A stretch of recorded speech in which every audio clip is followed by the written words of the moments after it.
Welcome to another episode of The Brand Called You, a podcast and a video show which brings you leadership lessons, knowledge, and experience from hundreds of successful individuals from around the world. If you're new to the channel, please subscribe so you won't miss a new episode. I'm your host, Frits Bussemacher, and today I'm delighted to have a conversation with Ronald van den Hoff. Ronald, welcome to the program. Thank you. Nice to be there. Ronald, I'm going to briefly introduce you to our audience.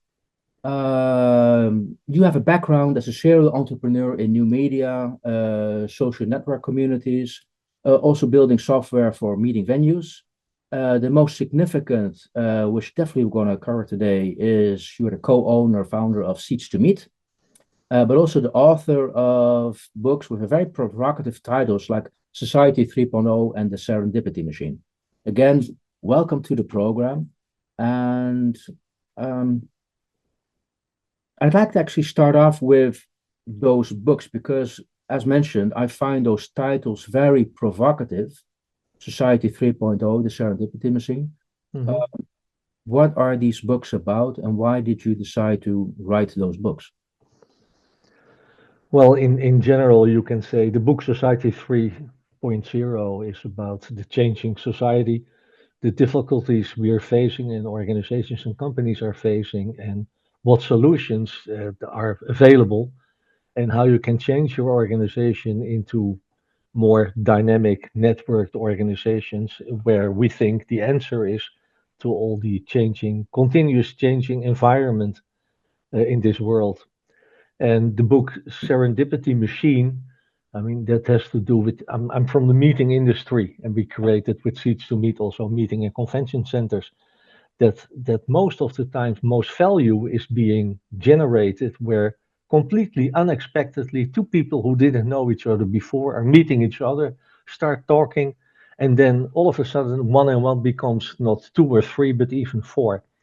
And we try to develop and to create more or less a script or protocol how that process can be improved and make it part of the business model. Because if you're involved in the meeting industry, I mean, you have thousands of people meeting in the hospitality, in hotels, meeting centers, co-working locations, corporate offices, etc., etc. And if you can make that unexpected meeting, let's say, more valuable, yeah, then you create a lot of economic value, which is there. But the key thing is you don't know it from each other. So how can you mechanize something? How can you machinate something which can't be mechanized? And that's where the title came from, the Serendipity Machine.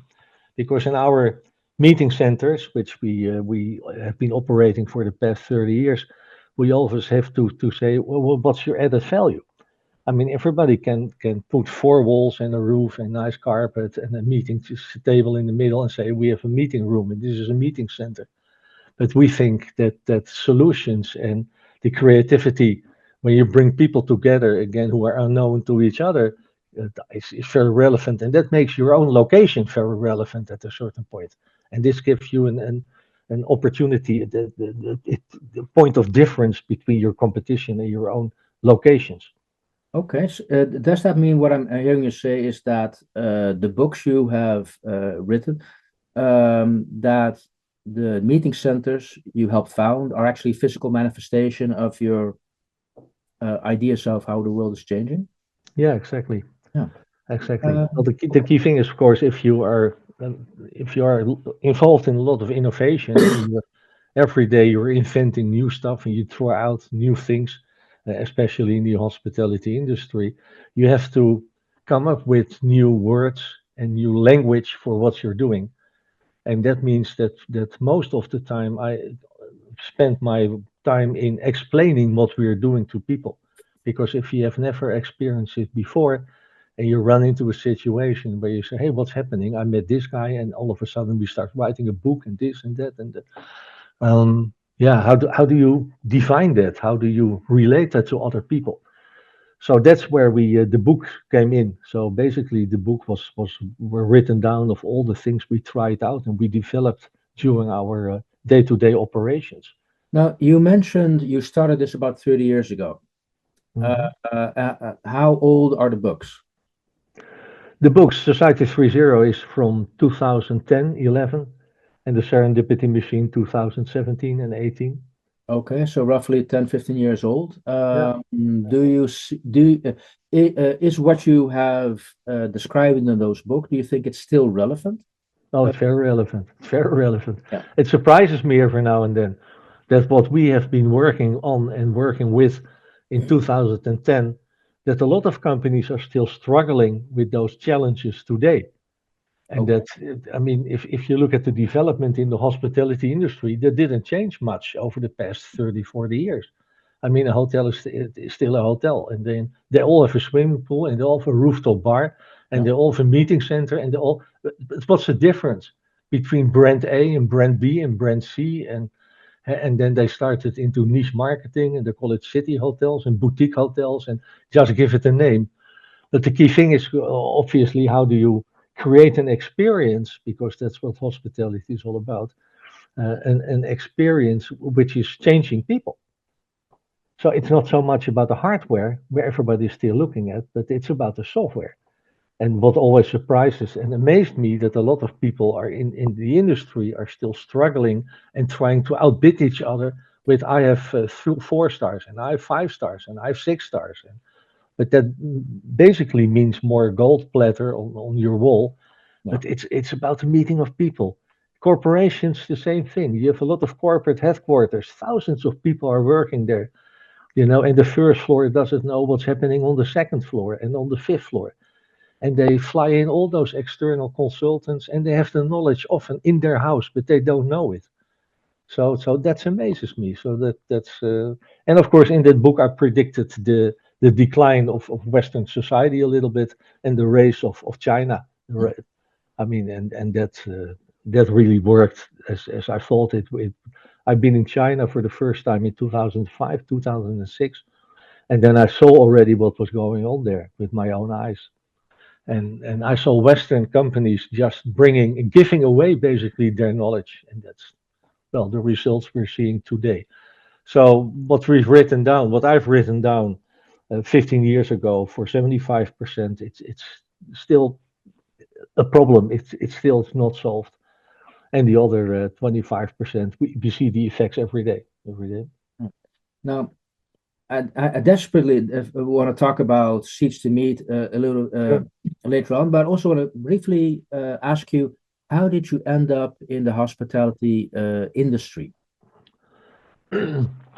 Well, when I was 17, and it was a summer holiday, and my father told me, "What are you going to do this summer?" And I said, "Well, I'm going on vacation with you guys." And he said, "No way, I'm kicking you out of the house and find a job." So I started a job in a restaurant, and that's how it started. And I was fascinated by the processes and the business and the dynamics of people coming in and working with those people. So then I started to define my study at the hotels management school in The Hague. Yeah. So I'm professionally educated in the hotel industry. I got some marketing degrees afterwards, and that's how it started. And then my first job was for a corporate company, 2 or 3 corporate companies. One of them was nowadays called Accor, the French hotel chain, one of the largest in the world. But what I noticed is that the more success I had and the better my career went, the more somehow I didn't fit within corporate life. I thought, yeah, what Yeah. you guys doing there, think I can do it better and more efficient, with more fun, more success, more results. So yeah, then the only answer is finally you have to start your own company. So that's what I did 40 years ago.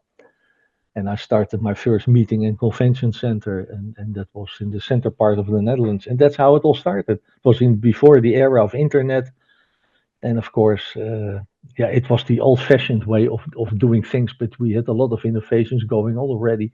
We experimented a lot with innovative food concepts and stuff like that. And really, what you call nowadays trying to create the experience. But Joe Pine still had to define the word experience economy, So we did a lot of things already before we knew how it was called. And of course, it grew from there. And then we had the introduction of the internet, and that opened literally the world for us. And of course, then you could combine digital stuff together with real human life stuff and somehow make it work. And that was really where the fun started. Yeah, could you maybe expand on that? What was an example how you were combining digital and the real physical stuff? Well, to begin with, we were the first company, hospitality company in the Netherlands with our own webmaster because we saw the importance of the dynamics of websites. I mean, in the old days, websites were very static. You know, it was like a digital brochure and that's it. And we started to work already and become interactive. We were the first company where you could book seats and meeting rooms online. You know, even that was a movement in the Netherlands. I mean, a company like Bookings originated in Amsterdam also from that same period. So we saw a lot of people trying to make stuff digital and interactive, and we collaborate or we worked on that too as a private company.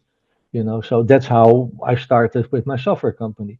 Because when you need digital products which are not there as an entrepreneur, you start making them yourself.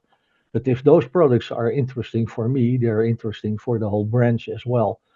So all of a sudden, besides being an entrepreneur in the hospitality industry, I found myself all of a sudden to be an entrepreneur, you know, in the digital marketing services industry as well. And we were creating all kinds of digital reservation systems and stuff like that. But of course, the interesting thing was everything we figured out, we could try it out in our own locations. And that made it a very strong product. So it's a good example of where you see an issue, an opportunity, and you actually create the tool to provide a solution rather than think of a solution and see if you can find a problem with it, which is solving. So you already identified an issue which needed a solution. Yeah, well, nowadays, of course, the number of services you can get, especially in the cloud, Yeah. of course, I mean that's amazingly. But in those days, the cloud didn't exist, Yeah. so you had to do everything with hardware, with inside your organization. And of course, as an organization, you have to adapt yourself to the opportunities and the technical developments. So in the end, we didn't host anything ourselves anymore. We were one of the first companies who went into the cloud. You know, so you have to keep on moving, and make a decision basically every day. Which are we going to do ourselves? You know, and which you can do together something with partners who are better in that particular field than you ever will be. Otherwise, you end up doing 10,000 different things. Yeah. Traditionally, you call that keep your focus. And your focus, in my opinion, is not necessarily do always the thing what you have been doing, but make a decision every day. What is the organization capable of doing themselves? And in which can we do it better than the market? And otherwise go to the market. Question, when you say, okay, I want to focus on what I'm good at and collaborate with others, what do you seek in other organizations and other individuals, which makes you decide, okay, that's the person or the organization I want to work with? Well, especially if you have the same vision about what's going on in that industry, you know, and then you meet partners. And of course, you can't be the best expert in every field of expertise there is nowadays.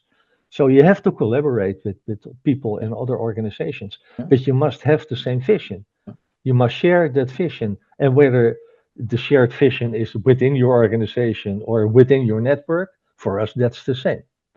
You know, so then you start all of a sudden moving from a static company into a more dynamic network type of organization.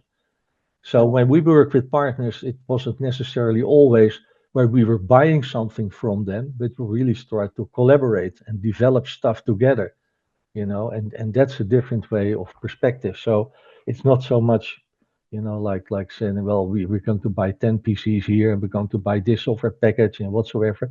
No, we always would go to the source and see how can we make each other better? What can we learn from each other?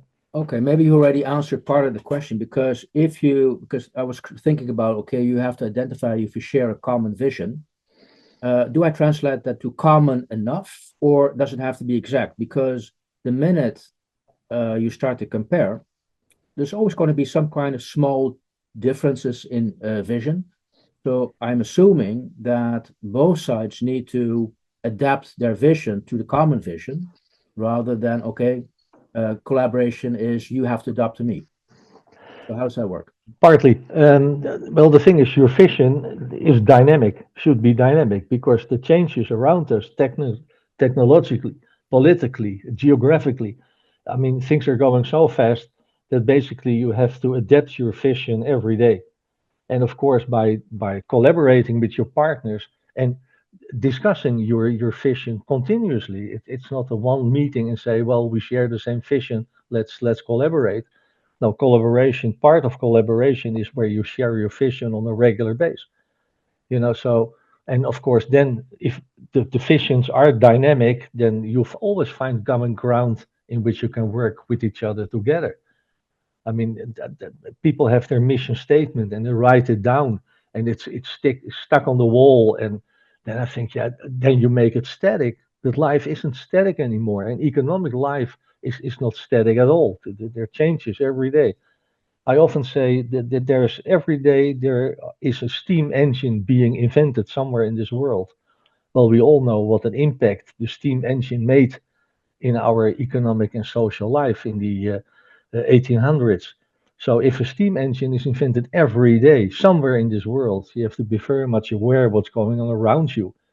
And of course, you have to share what you're seeing with your partners in your network, and then you get a common vision. But that doesn't mean being right or wrong or so. It's a way of respecting each other, because we're not coming from the same culture, we're not coming from the same countries. So you have to respect each other where you're coming from. And of course, if you learn from each other and learn from each other perspective, yeah, then all of that's strength. That's strength. Yeah. Hey, thank you for that, those insights and those observations. Definitely want to move on to Seeds to Meet. Hmm. First of all, how was that? How did that start? A couple of great stories to share about promoting Seeds to Meet. Hmm. I should very much like you to share that with our audience. Well, of course, like I said, we had already meeting and convention centers, and they Yep. were called meeting plazas. But that was still more like a traditional. And of course, you could book your seats online, or the meeting rooms online and things like that. But then in 2000, beginning of 2000, you saw all of a sudden the internet was becoming more transactional. Mhm. You saw the rise of EasyJet, of Dell computers. So all of a sudden, the whole supply chain really got changed, and you could buy directly from the manufacturer. So we said, well, wait a minute, if an airline can sell seats online, like the Ryanairs of this world were doing, we said, why can't we start selling meeting seats instead of meeting rooms? So if you need 8 seats, book 8 seats, and if you need 12, 12. So you pay what you use. And that, of course, was a different perspective, because in the industry, you book a whole meeting room, Yeah. with a capacity for 30 or 40 people, and that's it. But we started to sell seats. And that was the first step in the new, and that's why it was called seats2meet.com. Yeah. Uh, and of course, in those days, you saw the rise of what you call nowadays the self-enterprising professional, and the Yep. people who are not working for corporations anymore, and not traditional consultants, but people more like you. It involved in the co-working industry, but those were the early days. So we said, well, we have a lot of surplus. There's a lot of things extra and overcapacity in our locations, because when people are sitting in the meeting rooms meeting, your whole general meeting space and the bar space and the lounges and the lobbies, they're empty. So can't we share that then with other people who can use it at that time? And with those self-enterprising professionals, they didn't have an office. So that's why we said, well, come in and work here. Just sit down. And they say, do we have to pay? We said, no, you don't have to pay, because we have an excess we have a surplus of those seats. So why not use it? And of course, those self-enterprising professionals were very active in what you nowadays call social media. Yeah. So they start talking about Seats to Meet, and they start spreading the word around. At Seats to Meet, you can come in and work, and but you can also rent meeting rooms there, and they sell seats online and blah blah blah. So basically, they took over, they took care of our complete sales and marketing engine.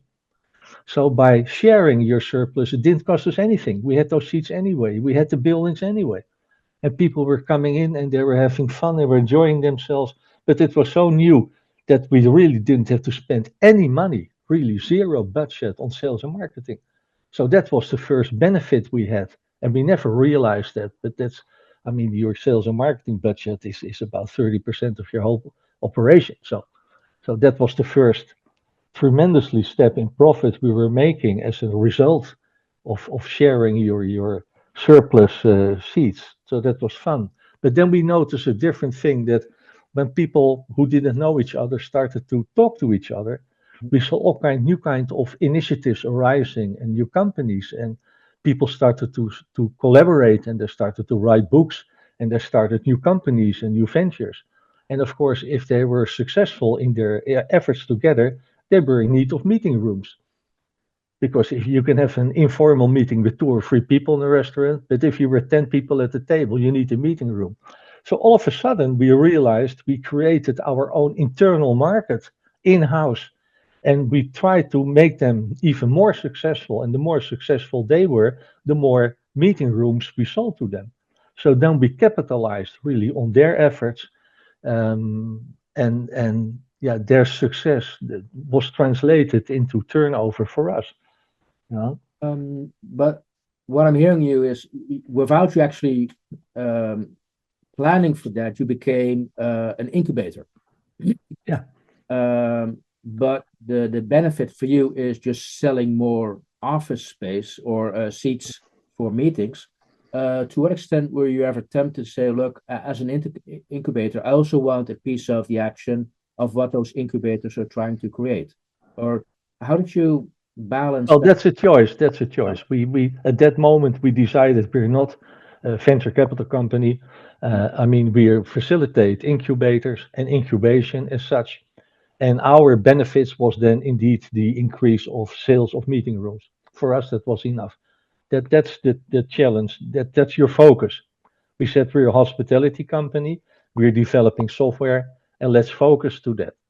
And let's not become at this stage financial experts in the sense of venture capitalists. And of course, you saw other companies starting to do that. And we said, well, okay, fine, we leave that to the market. Yeah. So that's one of the choices we made. I don't know whether it's right or wrong, but that's history. So Where is Seats to Me today? Seats to Meet has over 220 locations in 28 countries.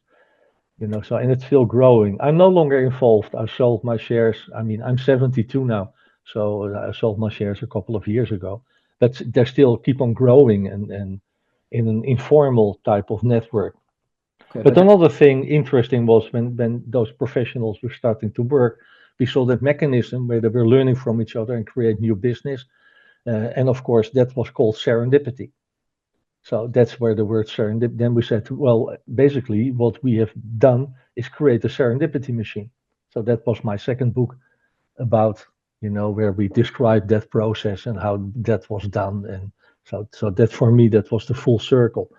So you said you start out as a conventional meeting and convention center, and you end up being a serendipity machine, involving with corporate life and co-working, bring them together, connected through our own software. So, but the way you describe it is very much a success. So could you say that by focusing on what you're good at, providing that hospitality, and not trying to venture off in other venues, so stick to your core business, that was one of the reasons why it became what it is? As long as you stick to your core business, that you realize that your core business of today doesn't necessarily have to be your core business tomorrow. Yeah. So keep an open mind, talk to people again, collaborate, and you don't need all the disciplines in-house yourself. But in the end, we changed the traditional meeting and convention industry into a serendipity machine. And a serendipity machine needs people, it needs self-enterprising professionals, but it needs corporations as well. It needs physical space, it needs software. And that became our core product then. So that's quite wide then, if you look at it from that perspective. Oh, thank you. Now, I was also wondering, you mentioned examples like EasyJet, Ryanair, bookings, which made you think. I was just wondering, what are role models for you? Where do you seek inspiration? Well, that was one of the great things about the development of the internet, which I was part of, is that all of a sudden I had access to all kinds of different people all over the world. And I met this guy from the United States, Joe Pine, who came up with the idea of the experience economy. Yeah. And that has been it. I mean, the whole industry, the whole hospitality industry worldwide is around the experience economy. So and we became friends, and I learned so much from him. I mean, he is not involved. He's involved, but he is not a hotelier or so, and I think he has a background on MIT, so he's a very technical guy. But was very well in describing and actually shaping what was going on and turn it into theories. And so that was one of the people I learned a lot. I met a guy called John Moravec.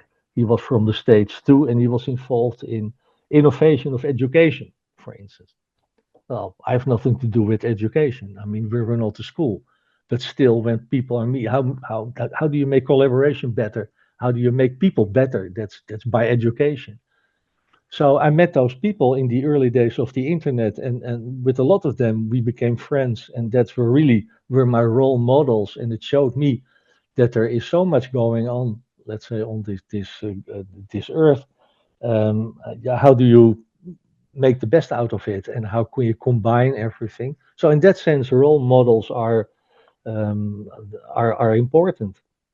But the good thing about internet is you can contact them and you can talk to them, and and I think that's the certain people also in high places are very accessible, and they're more than willing to share your knowledge, and that's so I would like to say to the audience, don't be modest, reach out. If they say, well, sorry, I don't have time for you, but if they can spend 15 minutes with you, I mean, it's Okay.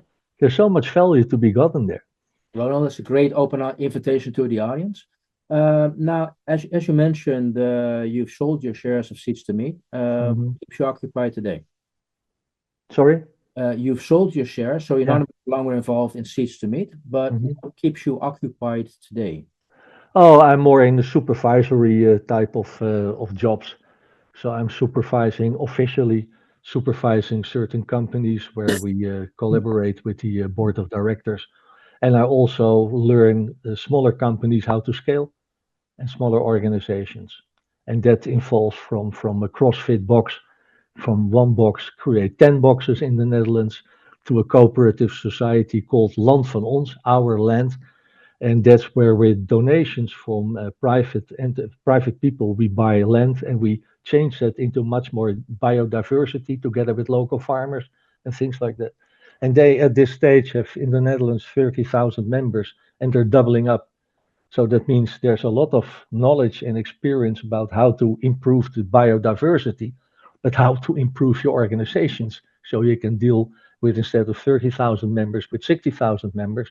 Yeah, that's different discipline. So that's where I share my knowledge with companies and organizations like that. I like that. Um, you mentioned 72. Are you still going to be working at 82? What are your expectations? I mean, this is not work. I mean, sharing knowledge. It's. Good. I mean, it's. I mean, what is work? I'm not working from 7 to 7 anymore. So I work a couple of hours per day, and I only try to do the things I like, Yeah, and often, and that gives me a lot of energy. And if you see that young people, you can make them grow. That gives me a lot of positive feedback and energy as well. So it, I enjoy playing golf. I enjoy reading a good book. I enjoy talking to people, and I enjoy when I see other people grow and making the world a better place. So if I can be a small part of that development, that gives me a lot of joy, and that's for me. That's at this moment is the most important thing. well, uh, we're almost at the end of the interview, Ronald. I just Mhm. want to ask you, you mentioned, okay, you want to help see young people grow. Is there any generic advice you can give people about, okay, how they should set up their own business, their own future? Yeah, well, the key thing is be honest to yourself, and be open and be transparent. And if you tell people that you're a green person, show them that you are green. You know, that's what I mean. Be open, and if you do something you don't like, stop doing it. You know, and explain to people why you stop it or why you like stuff, and make yourself grow. In my, let's say, life, I always try to learn every day from other people. Of course, I get your formal education, but the informal education you have to learn every day. I mean, I always tell people, especially young people, okay, what's your next step going to be tomorrow for your personal development? You know, and what are you giving back to the world, and vice versa. If you do good, you know, you get good back, to put it very bluntly. So that's what the most important thing to me, and that makes you a rich person. If you see nowadays what's going on, for instance, in the United States, you see there's a lot of people. I really don't think they have an open mind, and they don't think, well, they're not really educated in the modern way the world is nowadays, and the same thing here in the Netherlands as well. I mean, you can shout, "I don't like this." Okay, fine. That's perfectly fine with me. But then what? Yeah. And how do we do that? With respect for each other, with respect for other cultures, with respect for the nature, for the world. We are here short term, the world, and the world will survive without us. You know, if we will survive this world, I don't know. And I think everybody, whether you start small, with a small organization, I mean, what do you take and what do you give back? And that can be very small scale and it can be large scale, anything. Anything in between is okay. Everything is okay. Good. Hey, final question, Ronald, if I may. Um, what is uh, what is your brand? What legacy do you want to leave behind? Well, what I mean, my legacy is already around me. If I see from the whole network structure we have, how many books people have written, and how many even new schools were started, new companies. I think over 125 at a certain point, over 125 companies started, and some of those companies really grew. And all of a sudden, I know when they were working in the initial phase on their product development, and now when I walk around in department stores and I see those brands, and then I say, well, that started within the CCME network. I mean, I see the legacy already around me, and that gives me a lot of joy and pleasure. So, and I only hope that it keeps on growing. And again, that's the most joy I have at this moment at those things. That's my legacy. It's around me already. Ronald, it was my final question, so I want to thank you so much for sharing your insights with the brand called you. Ronald van den Hof, ladies and gentlemen, thank you so much. You're welcome. Thank you. It was a pleasure too. Thank you for listening to the Brand Called You videocast and podcast, a platform that brings you knowledge, experience, and wisdom of hundreds of successful individuals from around the world. Do visit our website www.tbcy.in to watch and listen to the stories of many more individuals. You can also follow us on YouTube, Facebook, Instagram, and Twitter. Just search for the brand called You.